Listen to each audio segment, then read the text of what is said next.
One का unit 5 channels of business communication, ये last unit है ब्लॉक वन का, इम्पोर्टेंट है। तो इसमें हम देखेंगे कि चैनल्स ऑफ बिजनेस कम्युनिकेशन, पहले हमने समझा था कि कम्युनिकेशन के लिए चैनल्स क्या क्या थे। ठीक है, चैनल मीन्स होता है माध्यम जिसके द्वारा हम अपनी बात ट्रांसफ़र करते हैं अपने से जिसको बताना चाह रहे हैं उसको, उसे हम बोलते हैं चैनल। तो बिजनेस कम्युनिकेशन में चैनल्स कौन कौन से होते हैं उसके बारे में हम समझेंगे। We have studied about channels of communication earlier हमने पहले चैनल ऑफ कम्युनिकेशन के बारे में पढ़ा था। द मीडियम और mean through which the message sent by the sender travels to the receiver, मतलब जिस माध्यम से जिसके ज़रिए मैसेज सेंडर के द्वारा भेजा गया रिसीवर तक पहुंचता है, ठीक है, उसे हम बोलते हैं चैनल। एग्जाम्पल इसका है email, social media, video, internet या intranet, live chat, telephone call, ये सभी माध्यम है, मीडियम है, चैनल्स हैं किसके, कम्युनिकेशंस के। तो अब इसमें देखेंगे हम फैक्टर्स इन्फ्लुएंसिंग कम्युनिकेशन चैनल्स, मतलब कौन कौन से फैक्टर हैं जो प्रभावित करते हैं कम्युनिकेशन चैनल्स को। पहला होता है द नेचर ऑफ मैसेज, जब भी आप किसी भी चैनल का यूज़ करते हो, इसको समझो अच्छे से, जब भी आप किसी भी चैनल का यूज़ करते हो तो कुछ सोच समझ के करते होगे। जैसे आपको मैसेज भेजना है रिसीवर को, जल्दी आपको जल्दी मैसेज भेजना है तो आप बाई पोस्ट नहीं भेजोगे कि पोस्ट के द्वारा या फिर लेटर के द्वारा आपको टाइम लगने वाला है, तो आप post by post channel use नहीं करोगे। जब आपको जल्दी मैसेज सेंड करना है तो आप व्हाट्सएप का यूज़ कर सकते हो, कॉलिंग का यूज़ कर सकते हो। तो मैसेज के माध्यम से कि मैसेज का नेचर क्या है उसके माध्यम से आप चैनल का डिसाइड करोगे किस चैनल से आपको सेंड करना है। तो इसमें देखेंगे पहले it is the message formal और इनफॉर्मल। इज़ द मैसेज मतलब मैसेज फॉर्मल है या इनफॉर्मल है। फॉर्मल और इनफॉर्मल आपको अच्छे से पता है। फॉर्मल मीन्स जिसमें रूल्स एंड रेगुलेशंस होते हैं, आप उसमें कुछ भी नहीं भेज सकते, उसमें एक प्रॉपर गाइडलाइंस होती है। इनफॉर्मल मतलब जो आप अपने फ्रेंड्स को भेजते हो, रिश्तेदार को भेजते हो, आप उसमें डियर, यार, दोस्त इसका यूज़ कर सकते हो। ठीक है, अपनी लैंग्वेज का यूज़ कर सकते हो। तो आपको देखना है मैसेज फॉर्मल है या इनफॉर्मल है। दूसरा पॉइंट है is it necessary to keep a record of the message for future reference, मतलब ज़रूरी है कि मैसेज का रिकॉर्ड रखना। अगर मान लो कि आपको फ्यूचर के लिए मैसेज का रिकॉर्ड रखना पड़ेगा, फ्यूचर रेफरेंस के लिए आपको अगर भविष्य में कभी काम पड़ा उस मैसेज का, अगर आपको रिकॉर्ड रखना है तो आप ओरल चैनल का यूज़ नहीं करोगे, आप रिटर्न चैनल का यूज़ करोगे, ऐसा चैनल जिसमें आपको लिख कर भेजना पड़ता है। ठीक है, तो इसके लिए ये जानना भी ज़रूरी है कि रिकॉर्ड रखना है कि नहीं रखना है। तीसरा है इज़ इट अर्जेंट, अगर अर्जेंट है तो आपको ऐसा चैनल का यूज़ करना है जो आपकी बात तुरंत पहुंचा दे। अगर अर्जेंट नहीं है तो आप किसी भी चैनल का यूज़ कर सकते हो। चौथा है इज़ इट फॉर इंडिविजुअल और अ ग्रुप, क्या ये बात सिर्फ इंडिविजुअल के लिए है या फिर ग्रुप के लिए है। ठीक है, अगर इंडिविजुअल के लिए है तो आप उस चैनल का यूज़ करोगे जिसमें आप इंडिविजुअल को बात बता सकते हो। अगर ग्रुप के लिए है तो आप उस चैनल का यूज़ करोगे जिसमें आप ग्रुप को बात बता सकते हो। तो ये नेचर ऑफ मैसेज होते हैं कि किस नेचर पे आपको मैसेज सेंड करना है। इन फैक्टर्स को कंसीडर करके चैनल का चूज़ करना आसान बन जाता है। ठीक है, दूसरा होता है पर्पस ऑफ द मैसेज, मतलब मैसेज का पर्पस क्या है, आप जो मैसेज भेजना चाहते हो उसका पर्पस क्या है। इज़ इट फॉर मोटिवेशन, क्या वो मैसेज मोटिवेशन के लिए है। दूसरा है is it for sharing of information, क्या वो मैसेज इन्फॉर्मेशन शेयर करना चाहता है। तीसरा है is it for the training of the staff, क्या ये मैसेज स्टाफ की ट्रेनिंग के लिए है। अब इसमें कैसे इफेक्ट पड़ता है, जो पहला मोटिवेशन के लिए है। ठीक है, इंसान मोटिवेट होता है, अगर आप मैसेज सेंड करोगे सिंपल राइटिंग मैसेज तो इंसान को इतना फ़र्क नहीं पड़ेगा। मोटिवेट कब होता है, जब वो आपको आमने सामने देखता है, तो आप इसमें वीडियो कॉलिंग का चैनल यूज़ कर सकते हो या face to face channel use कर सकते हो। दूसरा है is it for sharing of information, अगर इन्फॉर्मेशन शेयर करने के लिए तो आप किसी भी चैनल का यूज़ कर सकते हो। तीसरा है is it for the training of the staff, जब आपको ट्रेनिंग लेनी होती है तो आप रिटर्न वाले का यूज़ नहीं करोगे क्योंकि आपको उसमें बेसिकली डीपली आपको स्टाफ को समझाना है। ठीक है, तो आप उसमें वीडियो कॉलिंग या फिर live classes like zoom app इसका यूज़ करोगे। तो पर्पस ऑफ द मैसेज भी डिफाइन करता है कि आप किस चैनल का यूज़ करने वाले हो। तीसरा है is the interaction with the receiver required, क्या आपको रिसीवर के साथ इंटरेक्शन मतलब फेस टू फेस बात करनी है, ये ज़रूरी है क्या। तो वहाँ पे आपको फेस टू फेस चैनल का यूज़ करना होगा, जैसे व्हाट्सएप और स्काइप पे, इस पे आप उनसे लाइव चैटिंग पे बात कर सकते हो। चौथा पॉइंट है is it about showing some features of device, अब इसमें क्या है कि आप एक कंपनी रन करते हो जिसमें डिवाइसेस है लाइक स्मार्टफोन्स, और आपको क्या करना है अपने कस्टमर को फीचर्स दिखाने हैं, किसके, स्मार्टफोन्स के। तो आप वहाँ पे विजुअल ऐड का यूज़ कर सकते हो, मतलब विजुअल मीन्स होता है कि उसमें आप पिक्चर्स को दिखा सकते हो। ठीक है, उसके व्हाट्सएप पे आप क्या करोगे, अपने मोबाइल की जितनी डिवाइसेस हैं उनकी स्पेसिफिकेशन की पिक्चर डालोगे कि इसमें इस एमपी का कैमरा आता है, इतना सेंसर है, इसमें इतना रैम है, इतना रोम है, तो आप उनको विजुअल एड्स का यूज़ कर सकते हो। ठीक है, इसके बाद आपका है पांचवा साइज ऑफ ऑडियंस, मतलब ऑडियंस के साइज की हिसाब से आपको चैनल का यूज़ करना पड़ता है। फॉर स्मॉल ग्रुप, मान लो कि 4-5 बंदों का ग्रुप है तो आप व्हाट्सएप पे आराम से वीडियो कॉलिंग पे बात कर सकते हो, अपनी बात कह सकते हो। अब वहीं पे 20-25 बंदों का ग्रुप है, व्हाट्सएप चैट से आप नहीं कर सकते, तो आपको वहाँ पे मास मीडिया का यूज़ करना पड़ेगा या फिर जूम ऐप्स का यूज़ कर सकते हो। आपको पूरी कंट्री को संबोधित करना है तो आपको मास मीडिया, जो लाइव टीवी लाइव चैनल है, उसका यूज़ करना पड़ेगा। तो ऑडियंस के साइज के हिसाब से आप कम्युनिकेशन चैनल को डिसाइड करते हो। 6 पॉइंट है बैकग्राउंड ऑफ द ऑडियंस, मतलब जो ऑडियंस उनका बैकग्राउंड क्या है। यहाँ पे बैकग्राउंड का मतलब है उनके पीछे घर है या पेड़ है या ये सब नहीं है। बैकग्राउंड का मतलब है कि वो किस टाइप के हैं, मतलब रिच हैं या फिर वो मैनेजर हैं या कंट्री के प्रेसिडेंट हैं, प्राइम मिनिस्टर हैं, या कोई गरीब है। उसके हिसाब से आप चैनल का यूज़ कर सकते हो। जैसे आपको इंटरेक्शन करना है एक रिमोट एरिया से, जो रूरल एरिया के लोग हैं, आप उनसे अगर वीडियो कॉलिंग पे बात करना चाहते हैं तो उनके लिए पॉसिबल नहीं है, आपको वहाँ पे फेस टू फेस जाकर बात करनी होगी। मतलब जिस टाइप के बैकग्राउंड के लोग हैं उसके हिसाब से आपको चैनल का यूज़ करना पड़ेगा। ठीक है, तो ये थे चैनल्स जिनका यूज़ करते हैं बिजनेस कम्युनिकेशंस के लिए। अब हम आते हैं ऑर्गेनाइजेशनल बेस्ड चैनल, मतलब ऑर्गेनाइजेशन में कौन कौन से चैनल का यूज़ करते हैं। तो in an organisation there are 2 types of channel, 2 type के चैनल होते हैं, एक होता है फॉर्मल, एक होता है इनफॉर्मल। ठीक है, फॉर्मल को समझते हैं। Formal communication is defined as the communication which takes place through formal या ऑफिशियल रूट्स एंड चैनल्स।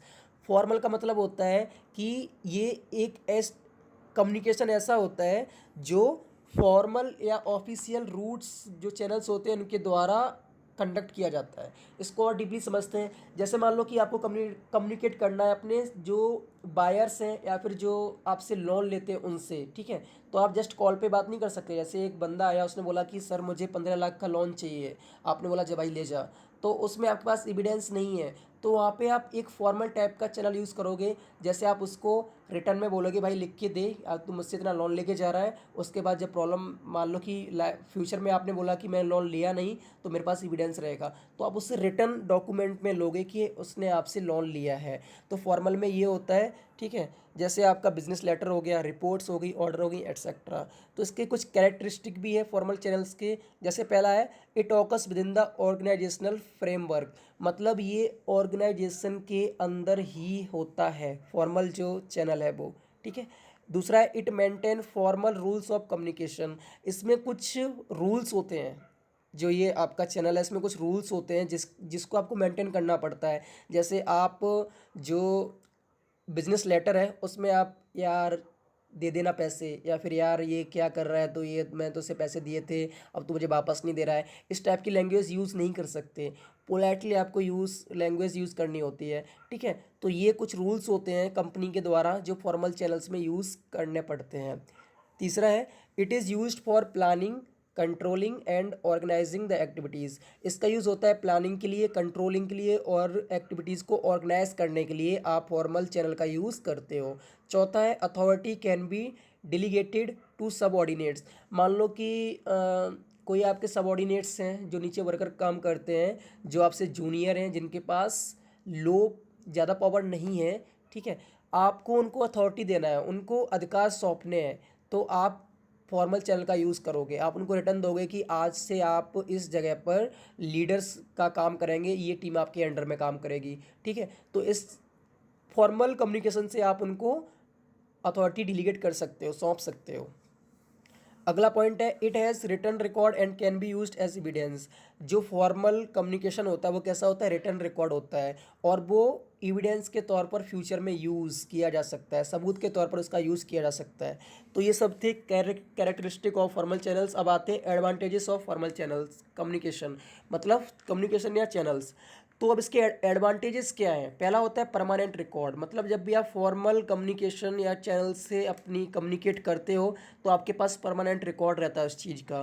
दूसरा होता है इंक्रीजेस एफिशिएंसी, जब आप फॉर्मल कम्युनिकेशन का यूज़ करते हो, ठीक है, तो जो वर्कर्स हैं उसको सीरियसली लेंगे, और सीरियसली लेंगे तो आपकी इफिशियंसी बढ़ेगी, जो क्षमता है प्रोडक्शन की वो आपकी इंक्रीज़ होगी। तीसरा होता है इनकलकेट्स डिसिप्लिन, मतलब ये डिसिप्लिन को मेंटेन करता है, आप उसमें रूल्स एंड रेगुलेशंस की बात करते हो तो जो अनुशासन है वो मेंटेन रहेगा। चौथा होता है बेटर कोऑर्डिनेशन, फॉर्मल कम्युनिकेशन से क्या होता है कि जो कोऑर्डिनेशन होता है वो कैसा रहता है, बेटर रहता है, वो आपके साथ अच्छे से कोऑर्डिनेट करेंगे। ठीक है। पांचवा है ईज ऑफ डिलीगेशन ऑफ अथॉरिटी, मतलब आराम से आप अधिकार सौंप सकते हो, किससे, फॉर्मल कम्युनिकेशन से। ठीक है। सिक्स्थ है फ्री फ्रॉम मिस्टेक्स। अब जो फॉर्मल कम्युनिकेशन है वो मिस्टेक्स, अब जैसे आपने रिटन डॉक्यूमेंट्स दिया है, जब भी आप लेटर लिख के भेजते हो तो आप पहले चेक करते हो इसमें कोई मिस्टेक तो नहीं है, तो ये फ्री फ्रॉम मिस्टेक्स रहता है, इसमें मिस्टेक्स नहीं होती। ये हो गए इसके एडवांटेजेस। अब आते हैं डिसएडवांटेजेस ऑफ फॉर्मल कम्युनिकेशन के। पहला होता है स्लो, ये थोड़ा स्लो प्रोसेस होता है। स्लो क्यों होता है, क्योंकि आप लेटर लिख के दोगे फिर आपको उसको साइन कराना पड़ता है। जैसे मान लो कि आपको अथॉरिटी पास करनी है किसी जूनियर को, तो आप पहले क्या करोगे, जो आपके मैनेजर है उनके पास आप लेके जाओगे, उनसे साइन चाहिए, उनसे परमिशन चाहिए, तब जाके वो अथॉरिटी पास होती है किसी सबऑर्डिनेट को। तो एक स्लो प्रोसेस है। दूसरा है वेस्टेज ऑफ टाइम, इसमें टाइम ज़्यादा वेस्ट होता है। आप डायरेक्टली वर्कर से जाके कह सकते हो कि कल से आप इस टीम को हैंडल करने वाले हो, आप इसके लीडर हो, बट आपको क्या करना पड़ता है, जो इसके रूल्स है, रेगुलेशंस है, उनको फॉलो करना पड़ता है, तो वेस्टेज ऑफ टाइम है। तीसरा है लेक ऑफ पर्सनल टच, इसमें आपका पर्सनल टच नहीं रहता। आपने क्या किया, एक लेटर लिख के दे दिया, उसको सौंप दिया, वो अपना काम करेगा, तो इसमें आप पर्सनल टच नहीं है, आप उस इंसान को नहीं देख सकते कि वो कैसा फील कर रहा है, उसको कैसा लग रहा है। ठीक है। चौथा होता है it can not be applied in case of emergency, आप इमरजेंसी के टाइम इसको अप्लाई नहीं कर सकते। अब ये क्यों है, क्योंकि मान लो कि आपको इमरजेंसी के टाइम, जैसे इमरजेंसी में आपको कोई वर्कर चाहिए जो एक लीडर बन सकता है। ठीक है। आपका लीडर कहीं गया हुआ है, तो आप इसका वेट नहीं करोगे कि आपके मैनेजर कब साइन करने वाले हैं, आप क्या करोगे, उस वर्कर से बोलोगे कि आज आपको थोड़े टाइम के लिए इस टीम को हैंडल करना है।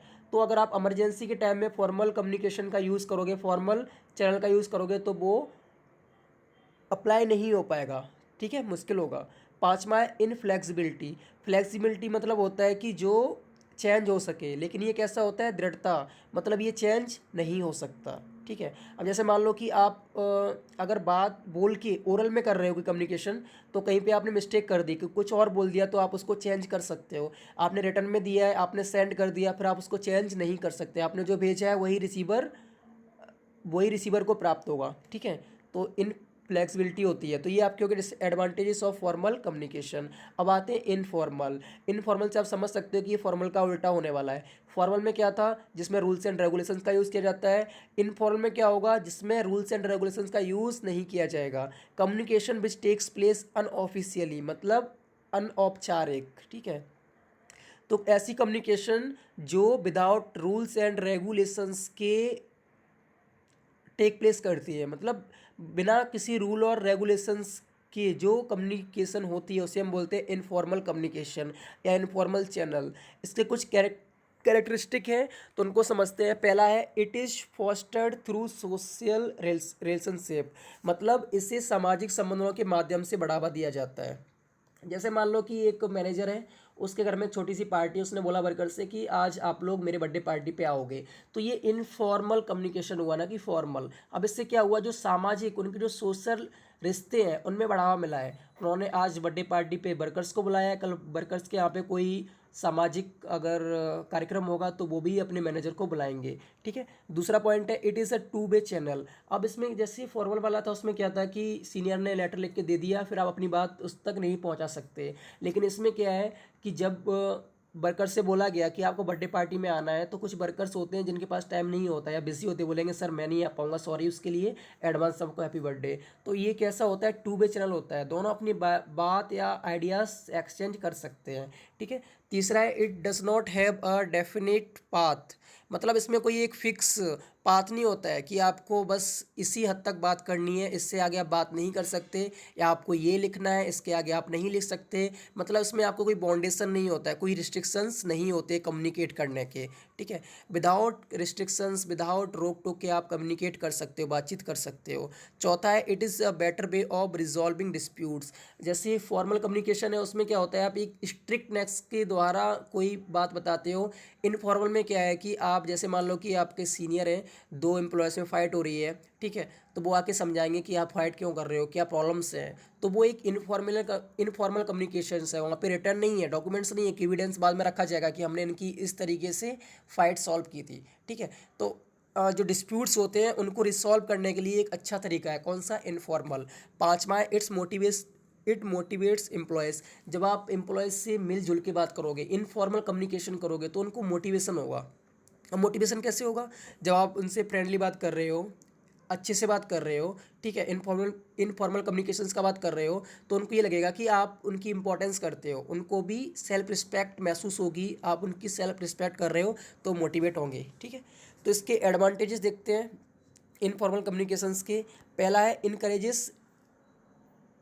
इनकरेजेस इंजीनिटी, मतलब सरलता को प्रोत्साहित करता है। तो एम्प्लॉयज़ प्रोत्साहित होते हैं सुझाव और विचार प्रकट करने से।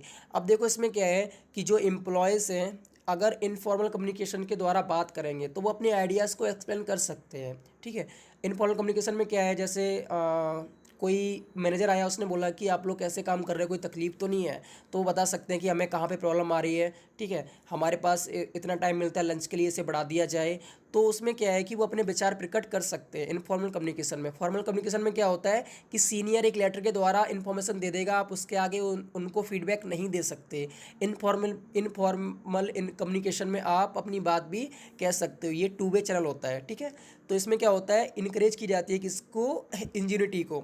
दूसरा होता है इंक्रीजेस इफ़िशियंसी। जब आप इनफॉर्मल कम्युनिकेशंस का यूज़ करोगे तो आपको सजेशन मिलेंगे, वर्कर्स में क्या प्रॉब्लम्स हैं वो आपको पता चलेंगी, तो इससे आप क्षमता को बढ़ा सकते हो। जो प्रोडक्शन है, उन प्रॉब्लम्स को सॉल्व करके आप प्रोडक्शन लेवल को बढ़ा सकते हो। तीसरा है सेव्स टाइम। इसमें क्या होता है, टाइम सेव होता है। जैसे मान लो कि फॉर्मल में क्या है, आपको लेटर लिखना पड़ता है, फिर हाइजर अथॉरिटी के आपको साइन लेने पड़ते हैं, फिर जाके आप उसको ट्रांसफ़र करते हो, फिर जाके जो रिसीवर है उसको पढ़ता है। इनफॉर्मल में क्या है कि आप गए फेस टू फेस, उससे बोला, तो इसमें क्या हुआ, आपका टाइम सेव हो गया। चौथा है सॉल्यूशंस टू प्रॉब्लम्स। जो प्रॉब्लम्स होती है उनका सॉल्यूशंस बहुत फास्ट आता है, आप उनको सॉल्व कर सकते हो। पांचवा है इंड्यूसेस सेंस ऑफ बिलोंगिंग्स। अब इसमें क्या होता है, बिलोंगिंग्स मीन्स होता है कि ये मेरा अधिकार है। अब देखो, जब इनफॉर्मल कम्युनिकेशन का आप यूज़ करते हो तो जो कर्मचारी हैं उनको सुझाव देने का मौका मिलता है, डिसीजन मेकिंग में वो हिस्सेदारी करते हैं, ठीक है। उनको भी लगता है कि कंपनी के कुछ हिस्सों में हमारा भी इम्पोर्टेंस है, हम भी वहाँ पे अपने सुझाव देते हैं, ये हमारी वजह से हुआ। तो उनको एक खुद की कंपनी होने का एहसास होता है और वो उसके हिसाब से काम करते हैं। तो ये हो गए सब एडवांटेजेस ऑफ इनफॉर्मल कम्युनिकेशन। अब कुछ पढ़ते हैं डिसएडवांटेजेस। जैसे पहला है नो लीगल एविडेंस। इसमें कोई लीगल एविडेंस नहीं रहता, कोई सबूत नहीं रहता, ठीक है।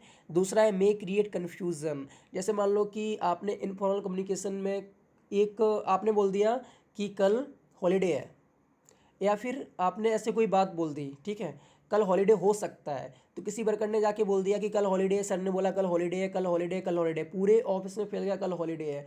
तो अब कल वर्कर्स नहीं आए, तो ये एक अफवाह थी। आपने क्या बोला कि कल हॉलीडे हो सकता है, चांसेस है, लेकिन वर्कर ने क्या बोल दिया जाके कि कल हॉलीडे है। तो यहाँ पे कन्फ्यूज़न हो गया, ठीक है। तो कन्फ्यूज़न क्रिएट हो सकता है, लेकिन फॉर्मल में क्या होता है, वही बात बोली जाती है जो कंफर्म होती है, मतलब उसको सोच समझ कर लिखा जाता है, तो उसमें कन्फ्यूज़न होने का चांस नहीं होता। तीसरा है नो सीक्रेसी। सीक्रेसी मीन्स होता है सीक्रेट रखना। इनफॉर्मल में आपका कोई भी सीक्रेट नहीं रहता, ठीक है। जैसे मान लो कि नो सीक्रेसी मतलब सीक्रेट नहीं रहता। तीसरा है इनकम्प्लीट इन्फॉर्म तीसरा हो गया नो सीक्रेसी, इसमें आपका सीक्रेट नहीं रहता, ठीक है। चौथा है इनकम्प्लीट इन्फॉर्मेशन। अब इसमें क्या होता है कि कभी कभी इन्फॉर्मेशन कंप्लीट नहीं रहती है, ठीक है। मान लो आप बात कुछ और बताना चाह रहे थे, लेकिन आपने क्या किया, थोड़ी सी बात बता दी और आधी बात नहीं बताई। लेकिन फॉर्मल में क्या होता है, आप पूरी बात लिख के देते हो, तो उसमें आप पूरी इन्फॉर्मेशन कंप्लीट उन्हें प्रोवाइड करते हो। पांचवा है इंड्यूसिस इररिस्पॉन्सिबिलिटी। इनफॉर्मल में क्या होता है, कम्युनिकेशन में जब आपने पूरी इन्फॉर्मेशन नहीं दी, तो कहीं ना कहीं आप रिस्पॉन्सिबल नहीं हो, आप जो रिस्पॉन्सिबिलिटी थी आपने पूरी अच्छे से नहीं की, ठीक है। जैसे आपको इन्फॉर्मेशन देनी थी कि कल हॉलीडे है, लेकिन आपको ऑफिस में आना है, कल हॉलीडे है लेकिन आपको ऑफिस में आना है, कुछ टाइम के लिए मीटिंग है। तो आपने क्या क्या बोल दिया कि कल हॉलीडे है, ठीक है, बस आपने इतनी इन्फॉर्मेशन दे दी, कल हॉलीडे, मीटिंग का आपने नहीं बताया, तो वो लोग मीटिंग के लिए नहीं आएंगे। तो आप यहाँ पे क्या हो, इररिस्पॉन्सिबल हो, आपने अपनी रिस्पॉन्सिबिलिटी नहीं समझी। छठवा है मे कॉज रूमर्स। ये हम ऊपर पढ़ चुके हैं कि अफवाह फैल सकती है, इससे क्या हो सकता है, अफवाह फैलती है। तो ये हो गया आपके डिसएडवांटेजेस। Direction based channel. अब हम आते हैं, ये हमारे हो गए थे फॉर्मल और इनफॉर्मल किसमें, ऑर्गेनाइजेशन बेस्ड चैनल में। अब हम आते हैं डायरेक्शन बेस्ड चैनल में। तो पहला है डाउनवर्ड। डाउनवर्ड के बारे में हम पढ़ चुके हैं कि जो ऊपर से नीचे तक आता है, हाइजर अथॉरिटी से लोअर वन तक आता है। तो इसमें भी वही होगा कि ऐसा चैनल जो क्या करता है, ऊपर से नीचे तक कम्युनिकेशन को ट्रांसफ़र करता है, उसे हम बोलते हैं डाउनवर्ड। अपवर्ड आप समझ सकते हो, नीचे से ऊपर तक ले जाता होगा। तीसरा है हॉरिजॉन्टल, हमने पहले पहले पढ़ा था। हॉरिजॉन्टल मतलब होता है कि सेम लेवल्स के जो एम्प्लॉयज़ हैं उनके बीच में जो कम्युनिकेशन होता है, तो उसमें भी वही होगा। ठीक है, तो आगे हम पढ़ते हैं इसको डीपली। डाउनवर्ड मतलब क्या होता है, transmitting communication from top to bottom, मतलब ऊपर से नीचे तक ट्रांसमिट करना, किसको, कम्युनिकेशन को। इसके ऑब्जेक्टिव्स पढ़ लेते हैं। To communicate goals, new strategies, information about specific targets to the lower level of the organisation. जब कोई बड़ी पोस्ट का इंसान नीचे वाले से बात करना चाहेगा, ठीक है, तो वो किस बेस पे करेगा, कोई गोल या कोई टारगेट को बताने के लिए कि आपको ये वाला काम इतने दिनों में करना है या हमारा ये टारगेट है। ठीक है, दूसरा क्या हो सकता है, न्यू स्ट्रेटजीज, मतलब नई रणनीति को बताने के लिए कि हम इस टाइप से काम करने वाले हैं, या फिर ये टाइमिंग रहेगी आपकी, इस टाइमिंग पे आपको आना है। ठीक है, और कोई इन्फॉर्मेशन देनी है किसी स्पेसिफिक टारगेट के लिए, कोई निश्चित टारगेट के लिए आपको इन्फॉर्मेशन देनी है, तो उसका यूज़ करते हैं। दूसरा होता है टू कम्युनिकेट जॉब इंस्ट्रक्शन और गाइडलाइंस, जॉब्स के जो इंस्ट्रक्शन है उनको बताने के लिए या गाइडलाइंस को बताने के लिए डाउनवर्ड चैनल का यूज़ करते हैं। तीसरा होता है टू अनाउंस डिसीजंस या प्रमोशंस, डिसीजंस को अनाउंस करने के लिए या फिर प्रमोशंस को अनाउंस करने के लिए, किसको प्रमोट किया गया किसको नहीं किया गया, उसमें हम इसका यूज़ करते हैं। चौथा है टू सीक परफॉर्मेंस फीडबैक, मतलब परफॉर्मेंस क्या आ रहा है उसका फीडबैक लेने के लिए इस चैनल का यूज़ करते हैं। पांचवा है टू इनवाइट सजेशंस, जो नीचे वाले लोग हैं उनसे सजेशंस चाहिए होंगे, सुझाव को पाने के लिए, इनवाइट करने के लिए इस चैनल का यूज़ करते हैं। छठवा है टू मोटिवेट स्टाफ को मोटिवेट करने के लिए डाउनवर्ड वाले क्या करते हैं, लोअर वन से कम्युनिकेट करते हैं, इसे हम बोलते हैं डाउनवर्ड चैनल। ठीक है, अगला है अपवर्ड। अपवर्ड से आप समझ चुके हैं कि डाउनवर्ड का उल्टा, इसमें क्या होता है, नीचे से बात ऊपर जाती है। It refers to the communication by the lower level workers to the higher ups, मतलब लोअर लेवल के जो वर्कर्स हैं उनको उनसे हाइजर अप्स, मतलब हाइजर लेवल के जो एम्प्लॉयज़ हैं उन तक बात को करना, किसे, कौन सा आता है, अपवर्ड में। इसके कैरेक्टरिस्टिक है, पहला है to make the leader and management aware of the problems and exceptions to set routine, मतलब कोई रूटीन है उसमें कुछ प्रॉब्लम्स आ रही है वर्कर्स को, तो उसके रिगार्डिंग आप क्या करते हो, लीडर को या फिर जो मैनेजमेंट है उसको अवेयर कराते हो। ठीक है, तो आप इसमें कौन सा यूज़ करोगे, अपवर्ड, क्योंकि ये वर्कर्स को प्रॉब्लम आ रही है तो वो बात किसके पास ले जा रहा है, हाइजर लेवल के पास, तो इसमें क्या होगा, ऊपर की तरफ बात जा रही है। तो इसके दूसरा जो पॉइंट है वो है to convey idea and suggestions, अपने आइडियाज या सजेशंस को कन्वे करने के लिए इसका यूज़ करते हैं। तीसरा है to make the management aware with the performance of individual and departments, मतलब जो एक इंसान काम कर रहा है और एक डिपार्टमेंट काम कर रहा है उसके परफॉर्मेंस को अवेयर कराने के लिए आप मैनेजमेंट को कम्युनिकेट करते हो, कौन से चैनल से, अपवर्ड चैनल से। चौथा है to convey disputes of the worker, मतलब जो वर्कर्स के बीच में फाइट्स हो रही है उनको कन्वे करने के लिए, उनको बताने के लिए आप इस चैनल का यूज़ करते हो। पांचवा है to send financial and accounting information, जो फाइनेंशियल और अकाउंटिंग इन्फॉर्मेशन है उसको हाइजर लेवल तक पहुंचाने के लिए आप इस चैनल का यूज़ करते हो। अगला है हॉरिजॉन्टल। हॉरिजॉन्टल मतलब होता है the channel used for communicating among the persons of the same rank are known as horizontal channel. ठीक है, तो ऐसा चैनल जिससे आप क्या करते हो कि सेम लेवल के जो एम्प्लॉयज़ हैं, ठीक है, उनके बीच में जो बातें होती हैं, जो कम्युनिकेशन होता है वो होता है हॉरिजॉन्टल चैनल के द्वारा।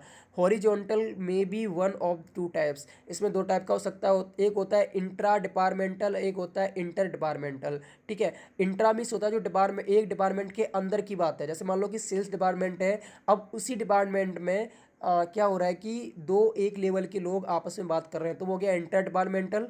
ठीक है, और जो दूसरा है इंटर डिपार्टमेंटल, उसमें क्या होता है कि किसी दूसरे डिपार्टमेंट से, जैसे मान लो कि सेल्स मैनेजर प्रोडक्शन मैनेजर से बात कर रहा है, सेल्स मैनेजर सेल्स डिपार्टमेंट का है, प्रोडक्शन मैनेजर प्रोडक्शन डिपार्टमेंट का है, अभी दोनों आपस में बात कर रहे हैं, दो अलग डिपार्टमेंट है, तो ये हो जाएगा इंटर डिपार्टमेंटल। तो पहला हम पढ़ते हैं intra departmental. These messages are exchange between members of the same department और डिवीज़न। मतलब कहने का वही है कि सेम डिपार्टमेंट से जब कोई मेंबर्स आपस में बात को एक्सचेंज करते हैं, मैसेज को एक्सचेंज करते हैं, तो उसे हम बोलते हैं इंट्रा डिपार्टमेंटल। ठीक है, इंटर डिपार्टमेंटल का पढ़ते हैं। This communication facilitates execution of joint project in which more than one department of an organisation are involve. मतलब कोई एक जॉइंट प्रोजेक्ट है जो दो डिपार्टमेंट को एक साथ रन करना है, तो उसमें क्या होता है कि वो दोनों डिपार्टमेंट के कुछ मेंबर्स आपस में बात करेंगे। कौन सी लेवल के? सेम लेवल के। तो वो कौन सा होगा? हॉरिजॉन्टल चैनल का दूसरा टाइप जिसे हम बोलते हैं इंटर डिपार्टमेंटल, जिसमें दो अलग अलग डिपार्टमेंट इन्वॉल्व है। ठीक है, तो इसका पहला पॉइंट है it improves coordination and understanding. तो इससे क्या होता है कि दो डिपार्टमेंट के बीच में कोऑर्डिनेशन होता है, सहयोग बढ़ता है और अंडरस्टैंडिंग बढ़ती है। दूसरा है फ्री एक्सचेंज ऑफ व्यूज़। अब जो व्यूज़ है दोनों डिपार्टमेंट के वो फ्रीली एक्सचेंज होते हैं। तीसरा है टाइम सेवर। इससे क्या होता है? टाइम बचता है, नहीं तो आपको क्या करना पड़ता है कि अपनी जो रिपोर्ट है वो सौंपनी पड़ती है अपने हाइजर को, फिर वो हाइजर वाले देते हैं कि उस वाले डिपार्टमेंट के दूसरा जो हाइजर पोस्ट पे उसको, फिर वो देता कि आपकी जो सेम लेवल जिससे आप देना चाह रहे थे उससे। तो इसमें बहुत सारा टाइम वेस्ट होता। आपने क्या किया, डायरेक्टली आप उससे इंट्रोड्यूस या कम्युनिकेट कर लिया, तो इससे टाइम सेव हुआ। ठीक है, तो ये आपका हो गया। इसके बाद आते हैं expression based channel. On the basis of expression business communication channels are of two types. एक्सप्रेशन से आप समझ गए होंगे कि मतलब जिसमें आपकी बॉडी लैंग्वेज का यूज़ होता हो। ठीक है, उसे हम बोलते हैं एक्सप्रेशंस। तो इसमें होता है पहला ओरल, दूसरा होता है रिटर्न। ओरल में क्या होता है? Oral channels are use for transmission of spoken words. मतलब ओरल से आप समझते हो कि जो हम बोल कर बात अपनी बताते हैं वो ओरल रहता है, मौखिक जिसे हम बोलते हैं। ठीक है, तो उसमें क्या होता है कि ऐसा चैनल जिससे आप अपनी बात बोलकर बता सकते हैं वो होता है ओरल चैनल। जैसे एग्जांपल हो गया telephone, mobile phone, video chat, mobile conferencing, speeches. इसमें आप क्या करते हो? अपनी बात बोल के बताते हो ना। तो ये ओरल चैनल हो गया, किसका टाइप है? एक्सप्रेशन बेस्ड चैनल का। ठीक है, तो commonly use oral channels are as follows, जिनका यूज़ हम कॉमनली यूज़ करते हैं। पहला हो गया फेस टू फेस ओरल और पर्सनल कम्युनिकेशन, हम पहले पढ़ चुके हैं इसके बारे में। फेस टू फेस क्या होता है? जब किसी इंसान से सामने बात करते हैं। दूसरा है ब्रॉडकास्ट मीडिया कम्युनिकेशन, जो आप मीडिया पे जाके अपनी बात लाइव किसी को बताते हैं, तो वो हो गया ब्रॉडकास्ट मीडिया। तीसरा होता है मोबाइल कम्युनिकेशन चैनल, जब फ़ोन कॉल से आप किसी से बात करते हैं या फिर मैसेज से बात कर, मैसेज से नहीं आएगा ओरल में, वीडियो वीडियो कॉलिंग से बात करते हैं या सिंपल कॉलिंग से बात करते हैं, इंस्टाग्राम पे कॉलिंग से बात करते हैं, तो मोबाइल कम्युनिकेशन चैनल आ गया। चौथा है इलेक्ट्रॉनिक कम्युनिकेशन चैनल्स में भी आपका वही आ जाएगा, लाइक व्हाट्सएप, स्काइप पे, इंस्टाग्राम। आप किसी कंप्यूटर डिवाइस पे वीडियो कॉल कर रहे हो तो वो हो गया इलेक्ट्रॉनिक कम्युनिकेशन चैनल। तो ये आपके किसके चैनल की टाइप्स हैं? ओरल चैनल्स के। इसके एडवांटेजेस क्या हैं, फ़ायदे क्या हैं? तो पहला होता है इमीडिएट फीडबैक। ओरल में सबसे बड़ा एडवांटेज होता है कि आपको जो फीडबैक है वो तुरंत मिलने वाला है, क्विक फीडबैक रहता है। दूसरा होता है टाइम सेविंग, इससे आपका टाइम बचता है। ठीक है, तीसरा होता है पर्सनल टच, आप इंसान को सामने से देख सकते हो। चौथा होता है सेव्स कॉस्ट, इसमें कोई कॉस्ट यूटिलाइज नहीं करनी पड़ती। जैसे आपको कोई पेपर नहीं चाहिए, आपको लिखने के लिए कोई स्टेशनरी नहीं चाहिए, आपको पोस्टल चार्ज नहीं देना पड़ता है। ठीक है, तो इसमें आपकी कॉस्ट बचती है। पांचवा है मोर इफेक्टिव, जब आप किसी से सामने बात कर रहे हो तो उसका इफेक्टिवनेस भी ज़्यादा पड़ता है। आप अपनी बात अच्छे से समझा सकते हो, वो आपकी बात समझ सकता है, उसको कोई अगर बात समझ में नहीं आई तो उसका वो क्वेश्चन करके आपसे पूछ सकता है, तो ये इफेक्टिव भी ज़्यादा रहता है। छठवां होता है फ्लेक्सिबिलिटी, कोई बात आपने गलती से कुछ और बोल दी तो आप उसको चेंज कर सकते हो, नहीं नहीं ऐसा नहीं था, ऐसा मुझे बोलना था, तो आप हमें फ्लेक्सिबल हो। लेकिन रिटर्न वाले में आप फ्लेक्सिबिलिटी नहीं रहती, आपने जो भेज दिया रिसीवर वही बात को समझेगा। सातवां होता है मेंटेनिंग सीक्रेसी, इसमें क्या करते हो? आप अपनी सीक्रेसी मेंटेन करते हो। जब आप ओरल किसी से बात करते हो, ठीक है, तो आप उसमें रिटर्न नहीं देते। मान लो कि आपने कोई अपना